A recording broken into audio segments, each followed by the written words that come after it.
তিনি যখন শ্রীকৃষ্ণচন্দ্র আজ গৌরচন্দ্র হলেন,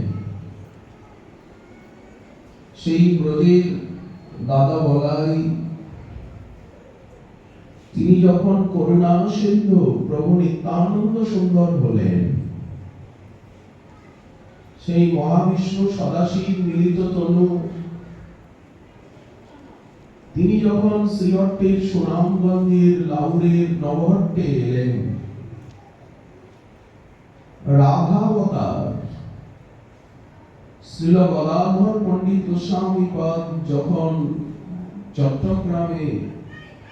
এলেন, বৃষভানু মহারাজের অবতার পুণ্ডরীক বিদ্যানিধি মহোদয় মহাপ্রভু যাকে প্রেমনিধি বলছেন, বাপ বলে আহ্বান করছেন, বন্ধন করছেন, তিনি যখন চট্টগ্রামে এই সোনার বাংলায় হাটহাজারী মেখনে এলেন, যখন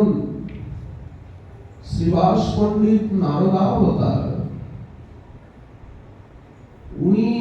বিরানীবাজারে এলেন, নামাচার্য অখিল ব্রহ্মাণ্ড পাবন শ্রী হরিদাস ঠাকুর যখন সাতক্ষীরার গুরুগ্রামে এলেন, লোকনাথ গোস্বামী পাদ রাধারানীর প্রিয়নম্য সেবিকা মঞ্জুরালী মঞ্জরি তিনি যখন যশোহরের তালখড়ি গ্রামে এলেন, যার থেকে আমাদের এই গোপী ভাবামৃত রাধা ভাবামৃতের অনুসরণ, এই ভাবের দোহনা প্রকাশনা অনুসরণা ব্যঞ্জনা, সেই মাধবেন্দ্র পুরীপাদ যখন সুনামগঞ্জে রেণুকা নদীর পাড়ে মেঘালয়ের উপত্যকায়,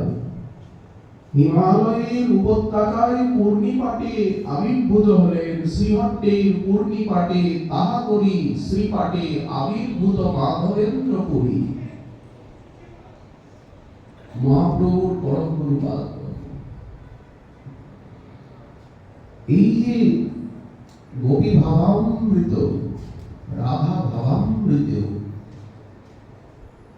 এতে যার লোভ শুনতে শুনতে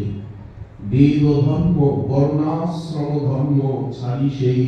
কৃষ্ণের ভজ হয়, ব্রজবালার মতো